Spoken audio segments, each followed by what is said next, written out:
وما علينا إلا البلاغ المبين.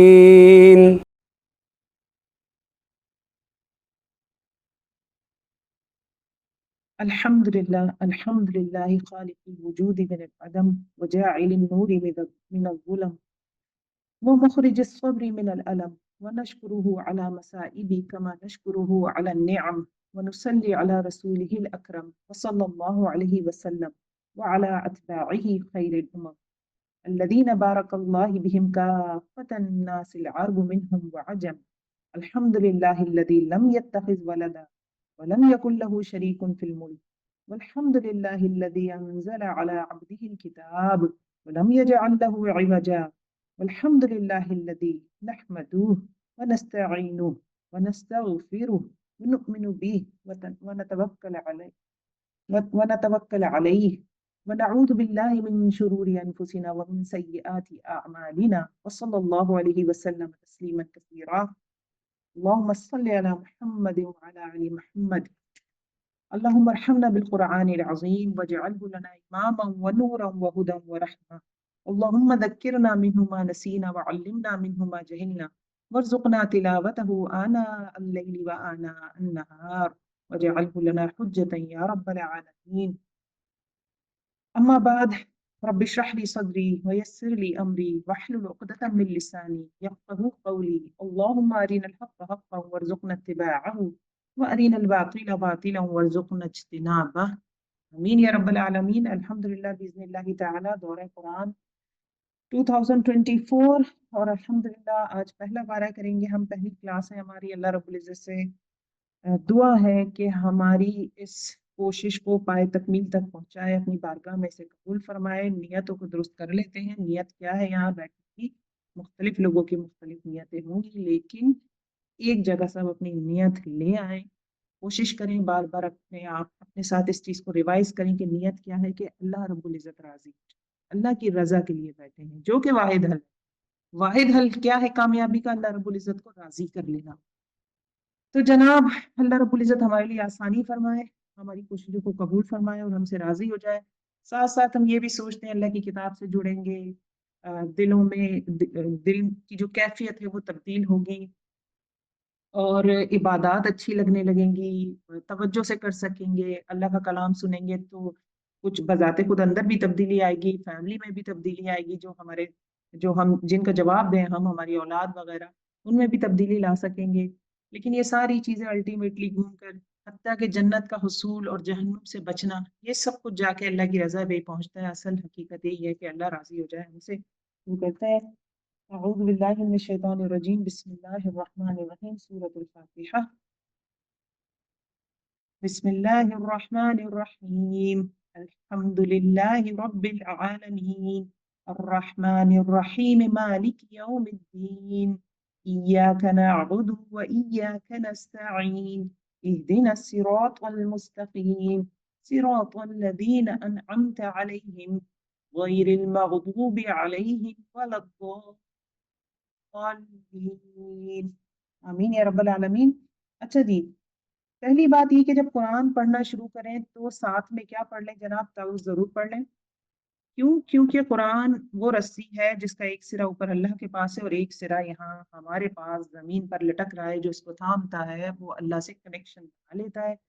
تو پھر شیطان تو جان مارے گا اس میں کہ ہم قرآن نہ زیادہ پڑھیں، زیادہ کیا کچھ بھی نہ پڑھیں اور سمجھ بھی نہ سکیں. تو وسوسے آتے ہیں، خیالات آتے ہیں، توجہ مبذول ہو جاتی ہے ادھر ادھر. تو تعوذ ضرور پڑھ لیں، اعوذ باللہ من الشیطان الرجیم ضرور پڑھ لیں.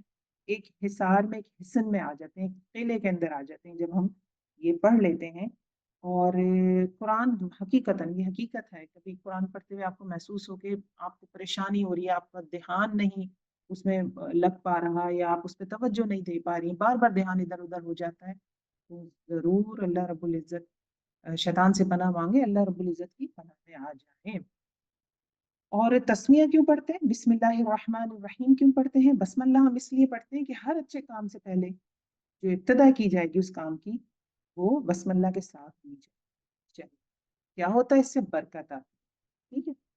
اچھا جی، شروع کرتے ہیں۔ الحمدللہ رب العالمین، تمام تعریفیں اللہ رب العزت کے لیے ہی جو تمام جہانوں کا پالنے والا ہے، بڑا مہربان، نہایت رحم کرنے والا ہے۔ الرحمن رحیم دونوں ایک ہی معنی لگتے ہیں، بڑا مہربان، نہایت رحم کرنے والا۔ رحمان اور رحیم دونوں ایک ہی مصدر سے ہیں، دونوں کے جو روٹ ورڈز ہیں وہ ایک ہی ہیں۔ فرق کیا ہے؟ رحیم میں کیا ہے؟ اللہ کی رحمت ایسے جیسے کہ کوئی دریا بہ رہا ہو، لیکن رحمان میں اللہ کی رحمت ایسی ہے جیسے چھاٹے مارتا ہوا سمندر، جیسے ہم کہتے ہیں نا غضبان، بہت شدید غصے میں، اسفان، بہت ہی شدید افسوس کر رہا ہے، ٹھیک ہے۔ عطشان، پیاسا، پیاسے کے لیے دوسرے الفاظ بھی ہیں لیکن اسی وزن پہ اگر وہ عطشان، بے انتہا پیاس ہے، ٹھیک ہے۔ تو اسی طرح رحمان، بے انتہا رحمت ہے۔ رحمان اور رحیم یہ فرق ہے، اصل میں ایک زبان کو دوسری زبان میں 100% ہم ٹرانسلیٹ نہیں کر سکتے، اس لیے ہمیں اس کو اس طرح سے دیکھنا پڑے گا۔ عربی زبان کی یہ خوبصورتی ہے، اسی لیے وہ خود کو عجم کہتے تھے اور خود کو عرب کہتے تھے اور دوسروں کو عجم کہتے تھے۔ قرآن جو ہے بہرحال قرآن کی عربی لاجواب ہے۔ مالک یوم الدین، بدلے کے دن کا مالک ہے، یعنی قیامت کے دن کا مالک۔ اللہ رب العزت قیامت کے دن کے مالک کیوں ہے؟ اس لیے کہ وہ رب العالمین ہے، جو پال رہا ہے، جو سب کچھ دیکھ رہا ہے۔ رب کون ہوتا ہے؟ جو سارے انتظامات سنبھال رہا ہے، سب کچھ دیکھ رہا ہے، پیدا کر کے ہمیں دنیا میں چھوڑ نہیں دیا، ہمارے آنے سے پہلے ہمارے کھانے پینے کا انتظام یہاں موجود ہے، پھر مرنے کے بعد بھی ہمیں کوئی زمین کے اوپر نہیں پھینک دیا جاتا، اللہ تعالیٰ نے قبر تک کا انتظام کر رکھا ہے۔ اگر جسموں کو ایسے ہی زمین پر پھینک دیا جاتا اور دیکھیے کیا حال ہوتا۔ کچھ مذاہب ایسے ہیں جن کا عقیدہ یہ ہے کہ اپنے مردوں کے جسموں کو وہ پرندوں کو کھلا دیتے ہیں، گدھ وغیرہ، اس قدر بے حرمتی محسوس ہوتی ہے، لیکن بہرحال ان کا عقیدہ ہے، اللہ سب کی اصلاح کرے۔ تو اللہ نے شروع سے لے کر آخر تک اور اس کے بعد جنت تک جانے کے راستے کے لیے ہدایت ہمیں دی ہے۔ تو رب العالمین ہے تو پھر مالک یوم الدین بھی وہی ہے، بدلے کے دن جج کی سیٹ پہ وہی بیٹھا ہوگا۔ ایک تو وجہ یہ ہو گئی، دوسری وجہ کیا؟ بہت ساری وجوہات ہیں، کچھ دیکھ لیتے ہیں۔ دوسری وجہ یہ کہ کوئی اور فیصلہ کر بھی نہیں سکتا، میں نے کن حالات میں کون سا غلط کام کیسے کیا، کیا کنڈیشن تھی، میں دل میں کیا سوچ رہی تھی، کیا حالات تھے، یہ سب اللہ رب العزت جانتا ہے۔ حتیٰ کہ میں اپنی والدہ کو بھی اس سیٹ پہ اس دن نہیں بٹھا سکتی کہ میرا فیصلہ میری والدہ کریں گی، یہ بھی ممکن نہیں ہے، جبکہ والدہ سے بڑھ کے اور زیادہ محبت کون کر سکتا ہے؟ تو مالک یوم الدین سوٹ ہی اللہ رب العزت کو کرتا ہے، اور اللہ رب العزت کیونکہ ظاہر باطن ہر چیز کے جاننے والے ہیں، تو یقیناً مالک یوم الدین بھی اللہ رب العزت کو ہی ہونا چاہیے۔ ایاک نعبد و ایاک نستعین، ہم صرف تیری ہی عبادت کرتے ہیں، تجھ سے ہی مدد چاہتے ہیں۔ ایاک کا جو کر کے یہ لفظ آ رہا ہے، صرف تیری عبادت، و ایاک اور صرف تیری، نستعین آگے آ جاتا ہے مدد چاہنا۔ اس سے سارے جو دوسرے سورسز بنا رکھے ہیں مدد طلب کرنے کے، ان سب کا قلع کما ہو جاتا ہے۔ یہاں بہت واضح سمجھ آ رہا ہے کہ اللہ رب العزت نے سورہ فاتحہ، جس کو کہ نماز میں پڑھنا لازم ہے، حدیث موجود ہے کہ جس نے نماز میں سورہ فاتحہ نہیں پڑھی اس کی نماز نہیں ہوگی، یعنی ایسی سورہ جو، اور نماز فرض ہے، کوئی عبادت دن میں 5 دفعہ نہیں ہے، حج ساری زندگی میں ایک دفعہ ہے، روزہ سال میں ایک دفعہ ہے، زکوٰۃ آپ مکلف ہوں گے تو دیں گے، حج بھی حتیٰ کہ مکلف ہوں گے تو آپ دیں گے۔ یہ ایک واحد عبادت ہے جو 5 دفعہ لازم کرنی ہے دن میں، اور یہ ہوگی نہیں جب تک سورہ فاتحہ نہیں پڑھیں گے۔ تو سورہ فاتحہ پڑھ رہے ہیں اور سورہ فاتحہ میں یہ بات آ رہی ہے ایاک نعبد و ایاک نستعین، تو ہمارے عقیدے کو ہیمر ڈاؤن کیا جا رہا ہے ہمارے دلوں میں کہ جناب مدد کے لیے اللہ ہی کی جانب دیکھنا ہے، بالکل سیدھے ہو جاؤ، سیدھی راہ پہ آ جاؤ، حنیفم مسلمہ، بالکل یکسو ہو جاؤ اللہ کی طرف، کیونکہ یہ دو ہی چیزیں ہوتی ہیں نا، ایک تو کسی کو عبادت کے ریفرنس سے کسی کی طرف دیکھنا یا پھر مدد کے ریفرنس سے کسی کی طرف دیکھنا، یہ دو ہی چیزیں ہوتی ہیں جہاں انسان بہت چھوٹا ہو جائے۔ ایسے ہی ہے نا، تو صرف اللہ کے سامنے چھوٹا ہونا، کسی قبر والے کو نہیں پکار سکتے اس آیت کے حوالے سے، نہ ہم کسی دنیا میں، ایک تو ہوتا ہے فزیکل ہیلپ لینا، آپ کا قلم گر گیا، آپ کسی کو کہتے ہیں مجھے قلم پکڑا، یہ بات دیگر ہے، لیکن یہاں پہ کیا بات ہو رہی ہے؟ جو حقیقتاً ہم مدد طلب کرتے ہیں وہ کس سے مانگنی ہے؟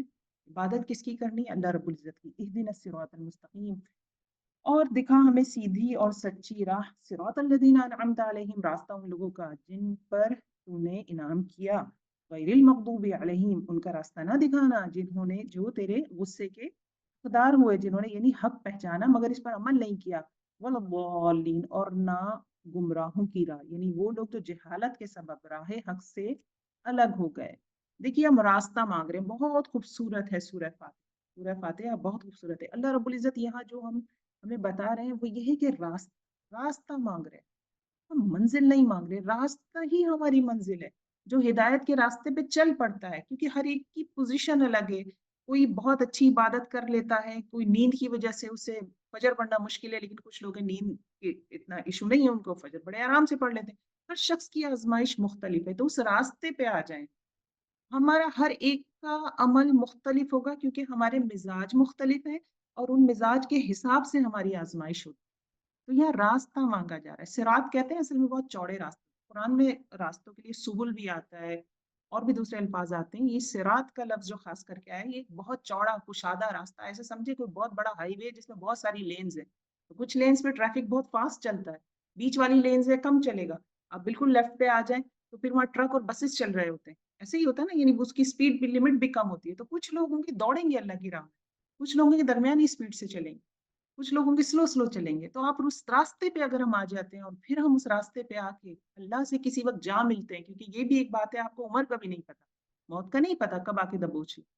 تو راستہ مانگا جا رہا ہے. اللہ رب العزت ہمیں اس راستے پر لے جائے. کس کا راستہ؟ انعمت علیہم. اصل میں صراط صرف سیدھا راستہ نہیں ہوتا، مستقیم کا بھی لفظ آ رہا ہے. مستقیم میں کیا ہوتا ہے کہ کھڑا ہوا راستہ ہے، مطلب جسے کہتے ہیں نا بلندی کی طرف جا رہا ہے. تو پھر مشکل ہوگا نا کام. تو انعمت علیہم، انعمت جن پر تو نے انعام کیا. انعمت میں ایک معنی اور بھی آتے ہیں، آسانی کے بھی آتے ہیں. انعام کسے کہتے ہیں؟ ان کو کہتے ہیں نا گائے ہیں، بیل ہیں، بکریاں ہیں، کیونکہ یہ بڑے آہستہ آہستہ سلو چلتے ہیں سہولت سے، اس وجہ سے ان کو انعام کہتے ہیں. تو یہ انعمتا، یہ لفظ بھی روٹ ورڈز ملتے جلتے ہیں، یعنی ہمارے لیے سہولت ہو جائے. اب ہم ایسا راستہ پکڑنے لگے جو اوپر ہمیں بلندی پہ لے جانے والا ہے، اور بلندی پہ چڑھنا مشکل ہوتا ہے. صراط الذین انعمت علیہم دونوں معنی اس میں کور ہوتے ہیں، غیر المغضوب علیہم ولا الضالین. سورہ فاتحہ کے حوالے سے کچھ چیزیں یہ ہیں کہ سورہ فاتحہ کے بہت سارے نام ہیں. ام القرآن اسے کہتے ہیں، سبع مثانی قرآن میں اسے کہا گیا ہے، قرآن العظیم بھی کہا گیا ہے، شفا ہے، سورہ شفا رقیہ بھی کہا جاتا ہے اس میں، اور اس کا نام الصلاۃ بھی ہے. اور یہ ایک ایسی، اس کے ساتھ دم بھی کیا جاتا ہے، اسی لیے اس کو رقیہ کہا جاتا ہے. یہ شروع کرتے ہیں اگلی سورہ، سورۃ البقرہ. بسم اللہ الرحمن الرحیم. الف لام میم. حروف مقطعات. ذالک الکتاب لا ریب فیہ. اس کتاب کے اللہ کی کتاب ہونے میں کوئی شک نہیں. ھدی للمتقین. ہدایت ہے کس کے لیے؟ تقوی والوں کے لیے. الف لام میم حروف مقطعات ہے، اور مقطعات قطع سے، کیونکہ ہم توڑ توڑ کر ان کو پڑھتے ہیں. لام الگ پڑھا ہم نے، میم الگ پڑھا.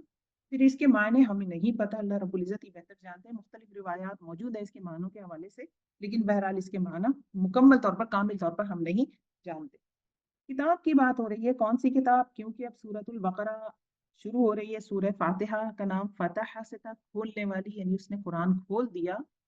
اب قرآن کھل گیا ہمارے آگے. ذالک الکتاب لا ریب فیہ. اس کتاب کو پڑھنے لگے ہیں تو ایک چیز میک شیور کر لیں کہ اس میں لا ریب، کوئی شک نہیں. شک کیا ہوتا ہے؟ شک یہ ہوتا ہے جو آپ کو عمل نہیں کرنے دیتا، پھر عمل کی امید نہیں لگانے دیتا. آپ نے کسی کو صدقہ دیا اور آپ کو لگا کہ یہ حقدار نہیں ہے، یا آپ کو ایسا محسوس ہوا کہ میں نے صحیح بندے کو دیا ہے، نہیں دیا، پتہ نہیں ہے تاکہ میں صحیح مذہب پہ ہوں یا نہیں. میں اتنے سارے پیسے ہر سال زکوٰۃ کے نکال دیتی ہوں، کیا مسلمان، کیا اسلام صحیح مذہب ہے؟ یہ شک ہے. آپ عمل کر رہے ہیں لیکن شک کی وجہ سے آپ کے اندر وہ اسپرٹ نہیں آ پا رہی. آپ پھر اللہ سے تڑپ کے دعا بھی نہیں کرتے. تو لا ریب فیہ قرآن پڑھنے لگے ہیں تو ایک چیز ذہن نشین کر لیں، لا ریب فیہ، اس میں کوئی شک نہیں ہے. یہ ہے اللہ کی کتاب، اور ہے کیا؟ ھدی للمتقین. ہدایت ہے تقوی والوں کے لیے. تو ایک پوائنٹ تو ہمیں یہ پتہ چل گیا کہ تقوی ہر نیکی کی جڑ ہے. ہم الحمدللہ اس میں بار بار تقوی کا ذکر آئے گا، اور ہم دیکھیں گے کہ تقوی ہی اصل میں جب ہوتا ہے تو بندے کے لیے نیکی کرنا آسان ہو جاتی ہے. الذین یؤمنون بالغیب. وہ لوگ جو غیب پر ایمان لاتے ہیں. کون ہے یہ؟ تقوی والے. وہ یقیمون الصلاۃ. اور نماز کو قائم رکھتے ہیں. ومما رزقناہم ینفقون. اور ہمارے دیے ہوئے مال میں سے خرچ کرتے ہیں. تو یہ مومنین کی صفات آتی ہیں. اپنے آپ کو ہم چیک کر سکتے ہیں کتنی صفات ہم میں موجود ہیں.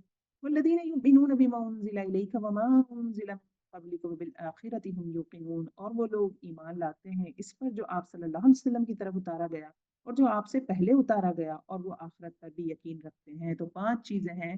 میں اگر مومن بننا چاہتی ہوں تو 5 چیزیں ہیں. یؤمنون بالغیب، پہلے تو اللہ پہ ایمان لانا. اس بات پر ایمان لانا ہے کہ میں نے محمد صلی اللہ علیہ وسلم کو نہیں دیکھا، مگر محمد صلی اللہ علیہ وسلم تھے. میں نے حضرت جبرائیل کو نہیں دیکھا، میرے سامنے وہ قرآن لے کر نہیں آئے، لیکن میں اس بات پر یقین رکھتی ہوں کہ ہاں قرآن حضرت جبرائیل کے ذریعے محمد صلی اللہ علیہ وسلم کے دل پر اترا. وَيُقِيمُونَ الصَّلَاةَ، نماز قائم کرنا. رزقناہم، یعنی اللہ کے حقوق ہو گئے. پھر رزقناہم ینفقون، لوگوں کے بھی حقوق کا خیال رکھنا. معاشرے میں کن لوگوں کو ہماری ضرورت ہے. اور یؤمنون بما انزل الیک، قرآن پر بھی ایمان لانا ہے، اور من قبلک، اور جو پچھلی کتابیں ہیں ان پر بھی ایمان لانا ہے کہ وہ اللہ کی طرف سے تھیں. اب اگر ان میں تبدیلیاں ہو گئی تو جو حصہ قرآن سے نہیں ٹکراتا ہم اسے کہتے ہیں ٹھیک ہے، ہم اس میں ایمان لاتے ہیں کہ شاید اس میں تبدیلی نہیں ہوئی، اور جو حصے قرآن اور حدیث سے ٹکراتے ہیں تو ہم کہیں گے یہ تبدیل ہو چکی کتابیں. وبالآخرہ، اور آخرت پہ یقین، یعنی جو، کیونکہ مکی سورہ ہے نا سورۃ البقرہ، تو مکہ کے لوگوں کا کیا ایشو تھا؟ کسی یہی تو ایشو تھا، آخرت کے انکاری تھے. تو مومنین کون ہوتے ہیں؟ جو آخرت کے انکاری نہیں ہیں، جو کہتے ہیں کہ ہاں مرنے کے بعد اٹھنا ہے اور حساب کتاب. اولئک علی ھدی من ربہم، یہی لوگ اپنے رب کی طرف سے ہدایت پر ہیں، اور یہی لوگ فلاح اور نجات پانے والے ہیں. آیت نمبر 6، کافروں کو آپ کا ڈرانا یا نہ ڈرانا برابر ہے. ان الذین کفروا سواء علیہم اانذرتہم ام لم تنذرہم. متقین کی صفات آئی، اب کفار کے حوالے سے بات ہو رہی ہے آیت نمبر 6 میں. لا یؤمنون، یہ لوگ ایمان نہیں لائیں گے. ختم اللہ علی قلوبہم وعلی سمعہم، اللہ تعالیٰ نے ان کے دلوں پر اور ان کے کانوں پر مہر کر دی ہے، اور ان کی آنکھوں پر پردہ ہے، اور ان کے لیے بڑا عذاب ہے.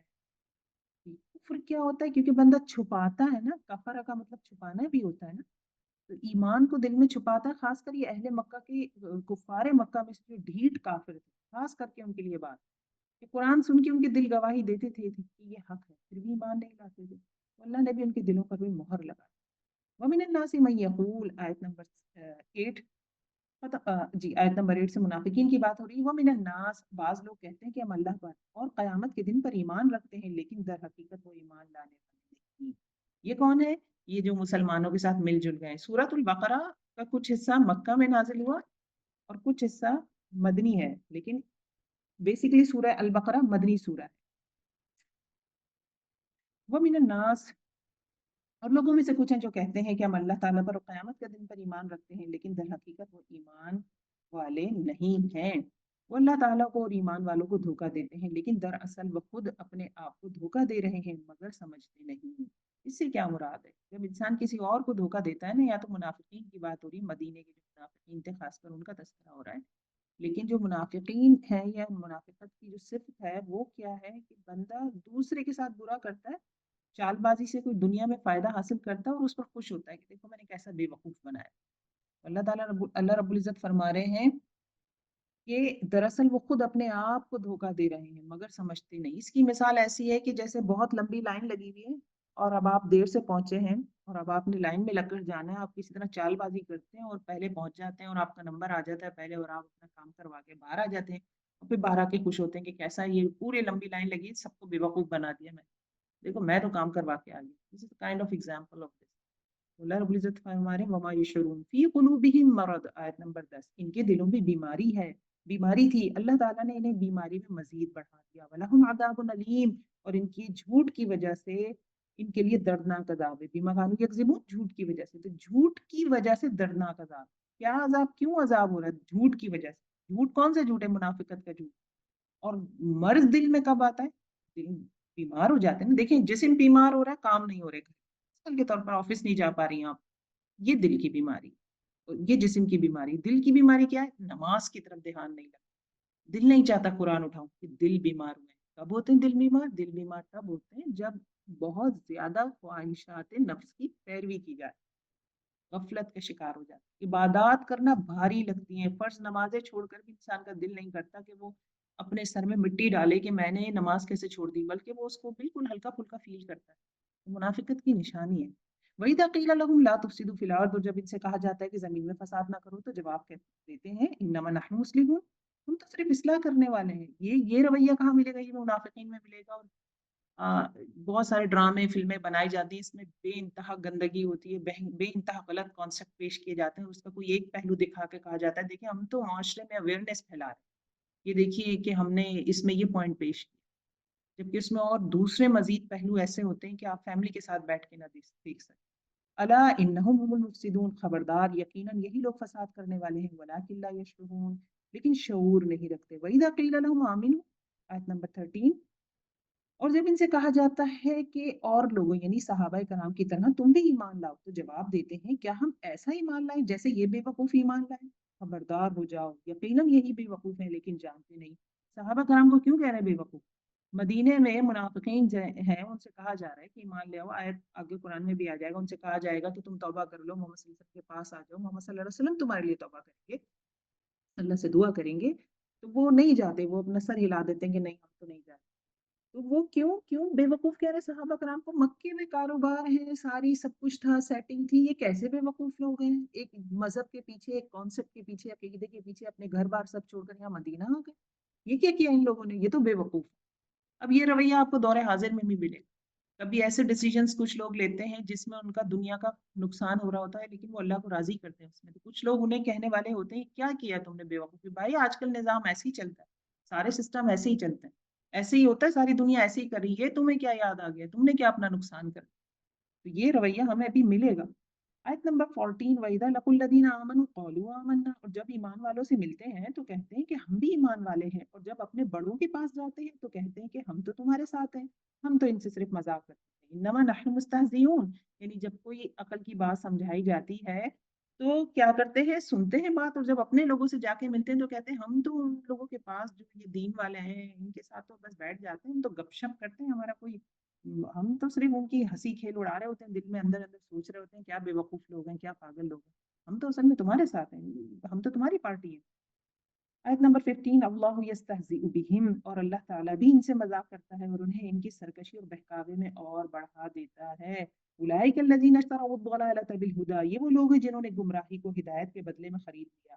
فما ربحت تجارتهم، تو نہ ان کی تجارت نے ان کو فائدہ پہنچایا اور نہ ہی یہ ہدایت والے تھے۔ So we are doing business on every decision of our life. What we are picking, what we are leaving, we are making decisions. We are doing تجارت، زندگی کے ہر فیصلے میں ہم تجارت کر رہے ہوتے ہیں، کہیں گمراہی خریدتے ہیں، کہیں ہدایت لے لیتے ہیں، اور پھر مومنوں کے لیے تو آتا ہے نا کہ انہوں نے جان اور مال اپنا اللہ کو دے دیا جنت کے بدلے، وہ تو ایک بڑی تجارت کر چکے ہیں۔ آیت نمبر 617، مثل کمثل الذی استوقد نارا، ان کی مثال اس شخص کی ہے جس نے آگ جلائی، بس آس پاس کی چیزیں روشنی میں آئی ہی تھی کہ اللہ ان کے نور کو لے گیا اور انہیں اندھیروں میں چھوڑ دیا، کیوں نہیں دیکھتے؟ لا یبصرون، وہ دیکھتے نہیں۔ یہ کون ہے؟ جب محمد صلی اللہ علیہ وسلم آئے ایک روشنی کی طرح، نور کی طرح مدینے میں، نور روشن ہو گیا، جب آس پاس کی چیزیں روشن ہو گئی، انہیں حق باطل نظر آنے لگا، آپس میں لڑتے تھے۔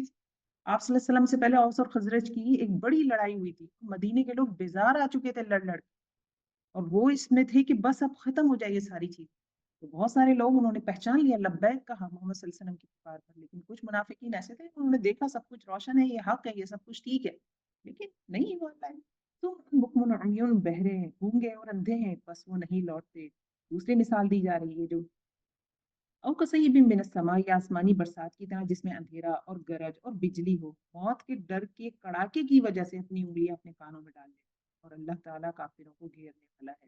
قریب ہے کہ بجلی ان کی آنکھیں اچک لے، جب ان کے لیے روشنی کرتی ہے تو اس میں چلتے پھرتے ہیں، اور جب ان پر اندھیرا کرتی ہے تو کھڑے ہو جاتے ہیں، اور اگر اللہ تعالیٰ چاہے تو ان کے کانوں اور آنکھوں کو بیکار کر دے، یقیناً اللہ تعالیٰ ہر چیز پر قدرت رکھنے والا ہے۔ یہ کیا مثالیں دی جا رہی ہیں؟ دیکھیے، ایک ہوتا ہے اعتقادی منافق اور ایک ہوتا ہے عملی منافق۔ اعتقادی منافق کون ہوتا ہے؟ جو دل سے کہہ رہا ہے، جو دل میں کافر ہے، مسلمان نہیں ہے، زبان سے کہہ رہا ہے میں مسلمان ہوں، لا الہ الا اللہ کہہ رہا ہے، جیسے مدینے میں موجود تھے بہت سے۔ یہ ہوتا ہے عقیدے میں ہی منافقت ہے، عقیدہ ہی نہیں پتا ہے انہیں۔ اور پھر کیا ہے عملی منافق؟ ایک جو آیت نمبر 20 میں بات ہوئی، یہ کون ہوتے ہیں؟ جیسے استغفر اللہ، معاذ اللہ، ہم میں کچھ نہ کچھ درجے میں ہم سب میں یہ منافقت موجود ہے، کیونکہ دیکھیے اس میں کیا ہے کہ جب بجلی چمکتی ہے تو چلنے لگتا ہے، جب اندھیرا ہو جاتا ہے تو کھڑے ہو جاتے ہیں، تو کبھی کبھی ہمیں جب ایسا ہوتا ہے کوئی فائدہ نظر آ رہا ہے یا کوئی دین کا کوئی ایسا حکم ہے جس پر عمل کرنا آسان ہے تو پھر ہم آسان عمل کر لیتے ہیں، جہاں ہمیں مشکل لگتی ہے تو ہم کہتے ہیں یار یہ اٹس ویری ڈیفیکلٹ، میں حجاب نہیں کر سکتی، اٹس ویری ڈیفیکلٹ، میرے لیے بہت مشکل ہے، میں نہیں کر سکتی حجاب، یہ کیسے ممکن ہے؟ مجھے شادیوں میں ہی تو تیار ہو کر جانا ہوتا ہے، وہیں پر میں پورا تیار ہو کے لپٹ کے چلی جاؤں وہ حجاب کے اندر، یہ کیا ممکن ہے؟ تم اللہ تعالیٰ فرماتے ہیں یا ایھا الذین آمنوا ادخلوا فی السلم کافہ، اے وہ لوگوں جو ایمان لائے ہو اسلام میں پورے کے پورے داخل ہو جائیں، جو موٹے موٹے فرائض ہیں وہ ہمیں کرنے ہی ہیں۔ کوئی کہے کہ نہیں میں مجھ سے فجر نہیں پڑھی جاتی، 4 نمازیں میں پڑھ لیتی، یہ ہمارے عمل میں منافقت ہے۔ تو اللہ تعالیٰ فرماتے ہیں وَلَوْ شَاءَ اللَّهُ لَذَهَبَ بِسَمْعِهِمْ وَأَبْصَارِهِمْ، اور اگر اللہ چاہے تو ان کی سماعت اور ان کی بصارت دونوں لے لے، یعنی اللہ چاہے ہم جیسے لوگ جو اس طرح کے کام کر رہے ہیں، اللہ چاہے تو ہمیں بالکل ختم کر دے، سب کچھ ختم ہو جائے، کوئی ہدایت ہمارے دلوں میں باقی نہ رہے، لیکن ولو شاء کا لفظ آتا ہے جس سے ہم ایک امید بنتی ہے کہ ہم اللہ کے آگے عذر پیش کرتے ہیں، یا اللہ رب العزت آپ اپنی رحمت کے ذریعے ہم پہ ہمیں معاف فرما دیں، ہمیں ہم اپنے پیرنٹس کے لیے بھی جو انتقال ہو جاتا ہے خاندان والے میں اللہ کی رحمت کے ذریعے ہی دعا کر رہے ہوتے ہیں نا، تو ملے جلے اعمال جو ہمارے چل رہے ہوتے ہیں، ان اللہ علی کل شیء قدیر، اللہ رب العزت ہر چیز پر قدرت رکھنے والے ہیں۔ آیت نمبر 21، یا ایھا الناس، اے لوگو، اب ناس ہے صرف مسلمانوں کو یا مومنین کو، دنیا میں ہر شخص ہے اس آیت کا مطلب۔ اے لوگو اس رب کی عبادت کرو جس نے تمہیں اور تم سے پہلے لوگوں کو پیدا کیا، یعنی تمہارا بچا یہی تمہارا بچاؤ۔ یا ایھا الناس اعبدوا ربکم الذی خلقکم والذین من قبلکم، اے لوگو عبادت کرو اس رب کی، کیوں عبادت کریں؟ الذی خلقکم، جس نے تمہیں پیدا کیا، جس نے پیدا کیا اس کی عبادت تو کرنی ہے نا، وجہ بھی موجود ہے آیت میں، اور صرف تمہیں پیدا نہیں کیا، والذین من قبلکم، ان لوگوں کو بھی جو تم سے پہلے تھے، لعلکم تتقون، اور کیوں کریں عبادت؟ لعلکم تتقون، تاکہ تم بچ سکو، تقوی اختیار کر سکو۔ ہم نے شروع میں ہی پڑھ لیا تقوی ہر نیکی کی جڑ ہے، اللہ کا خوف، اللہ کی عبادت۔ 5 وقت جب آپ سجدہ کریں گے تو آپ بیچ میں کوئی گناہ کرتے ہوئے رکیں گے، سوچیں گے کہ میں کیوں گناہ کروں، اب بھی میں نماز پڑھ کر اٹھ کر آئی ہوں۔ یہ نماز جو ہے بے شک بے حیائی اور برائی سے روکتی ہے۔ الذی جعل لکم الارض، مزید بتایا جا رہا ہے کیوں عبادت کرنی ہے، جس نے تمہارے لیے زمین کو فرش بنایا اور آسمان کو چھت بنایا اور آسمان سے پانی اتار کر اس سے پھل پیدا کر کے تمہیں روزی دی۔ خبردار، باوجود جاننے کے اللہ کے شریک مقرر نہ کرو، فلا تجعلوا للہ اندادا وانتم تعلمون، تم جانتے ہو کہ اللہ رب العزت ہی، اللہ رب العزت ہی واحد رب ہے، جاننے کے باوجود نہ کرو ایسا، نہ اللہ کے ساتھ انداز مقرر کرو۔ وَإِن كُنتُمْ فِي رَيْبٍ، اور اگر ہم نے جو کچھ اپنے بندے پر اتارا ہے اس میں اگر تم شک ہو اور تم سچے ہو تو اس جیسی ایک صورت بنا لو، تمہیں اختیار ہے کہ اللہ کے سوا اپنے مددگاروں کو بھی بلا لو۔ چیلنج کیا جا رہا ہے قرآن کا جو آج تک باقی ہے، ایسا نہیں ہے کسی نے اس پہ کام نہیں کیا، کام ہوا ہے اس پہ۔ حضرت عیسیٰ علیہ السلام پر کچھ عرصہ پہلے ایک کتاب کا حوالہ میں سن رہی تھی، حضرت عیسیٰ علیہ السلام پر ایک کتاب لکھی کرسچنس نے، کیونکہ بہت سارے کرسچنس بھی تو عرب ہے نا، عرب صرف مسلمان تو نہیں ہے نا، عرب سے ہمیں لگتا ہے مسلمان اور متقی اور اسلام، ایسا نہیں ہے۔ تو عرب میں بہت سارے کرسچنز ہیں، تو انہوں نے عربی زبان میں حضرت عیسیٰ پہ کتاب لکھی ہے، اور مجھے الفاظ یاد نہیں ہے، قرآن میں سے الفاظ اٹھائے ہیں اور ان کو جوڑ کے آیت کی طرح سے بنایا۔ اگر کوئی اس کو طرز میں پڑھے نا جیسے قرآن پڑھا جاتا ہے تو آپ کو کچھ لمحوں کے لیے گمان ہوگا کہ جیسے ہی تلاوت کر رہا ہے، الا یہ کہ آپ اسے غور سے سنیں، تو جب آپ غور سے سنیں گے تو آپ کہیں گے نہیں یہ قرآن نہیں ہے، کہ قرآن کے الفاظ کی اپنی ایک خوبصورتی ہے، پلس یہ کہ ہمیں تو معنی نہیں پتا نا، جن لوگوں کو ان کا معنی اور اس میں کس طرح سے الفاظوں کو جوڑا گیا ہے، جب وہ جو لوگ یہ جانتے ہیں تو پھر وہ پہچان لیتے ہیں۔ تو اللہ رب العزت نے یہ چیلنج دیا، ابھی تک باقی ہے، کوئی سے نہیں کر سکا۔ فَإِن لَمْ تَفْعَلُوا، آیت نمبر 24، بس اگر تم نے نہ کیا، وَلَن تَفْعَلُوا، اور تم ہرگز کر ہی نہیں سکتے، لن میں میننگ آتی ہے نیور کی، تم یہ کر ہی نہیں سکتے، فَاتَّقُوا النَّارَ، تو پھر کون بچو آگ سے۔ یعنی اگر تم قرآن پر ایمان نہیں لا رہے اور تمہیں لگا یہ کوئی کامن سی بک ہے محمد صلی اللہ علیہ وسلم نے لکھ دی ہے، اب دیکھیے اگر محمد صلی اللہ علیہ وسلم نے لکھی ہے ان کیس ان کی بات پہ آرگیو کرنے کے خاطر ہم یہ کہیں، تو ایک بندے نے یہ کتاب لکھی ہے، اتنی زبردست بائبل اٹھا کر لے آئے، جہاں تک میرا خیال ہے 40 رائٹر ہیں اس کے، جو میرا اندازہ ہے، اللہ کبھی بیشی معاف کرے، میرے نسیان کی غلطی ہے تو اسے دور فرمائے۔ وہ بائبل جسے 40 جو ان کے سینٹ ہیں اور پاپ ہیں اور کون کون ہے، اس کا موازنہ کر لیں، ان کیس اگر for the sake of argument ہم کریں تو قرآن کے آگے تو وہ کچھ بھی نہیں ہے، اس میں غلطیاں بھی ہیں، اس میں بہت کچھ ہے، آگے آگے جیسے ہم پڑھیں گے میں حوالے آپ کو دیتی جاؤں گی۔ تو اللہ رب العزت فرمانے فَاتَّقُوا النَّارَ، تو بچو ساگ سے، الَّتِی، وہ جو وَقُودُهَا النَّاسُ وَالْحِجَارَةُ، جس کا ایندھن ہی انسان اور پتھر ہے، عدت للکافرین، عدت پاسٹ کا صیغہ ہے، تیار کر دی گئی ہے کافروں کے لیے۔ تو فیول سمجھ آیا، فیول کیا ہے اس کا؟ آگ، اور اس کا فیول کیا ہے؟ لوگ اور پتھر، یعنی جب ہم آگ جلاتے ہیں نا، کوئلہ ڈالتے ہیں تو آگ بھڑکتی ہے، تو جب بندہ گرے گا دنیا کی آگ میں، جب آپ کسی بندے کو ڈالیں، ہم انسان کے جسم سے لکوڈ بھی نکلتے ہیں نا، پانی بھی نکلتا ہے جسم سے، لیکن یہ کیسی آگ ہے؟ یہ ایسی ہے جیسے آپ کوئی بندہ اس میں گرا یا کوئی پتھر گرا، سختی بتائی جا رہی ہے آگ، وہ اور بھڑک جائے گی۔ دوسرے لفظوں میں دیکھیے، جس طرح آگ کو ضرورت ہوتی ہے نا فیول کی، تو یہ ایک لیونگ تھنگ کی طرح سے پیش ہو رہی ہے شاید، کہ وہ جیسے ایک جاندار ہو، جیسے ایک شیر ہے نا، اس کو زندہ رہنے کے لیے فیول چاہیے نا، فیول کیا ہے؟ شکار ہے اس کا، تو یہ آگ کے لیے فیول کیا ہے؟ انسان اور پتھر، جن کو یہ لازم کھائے گی،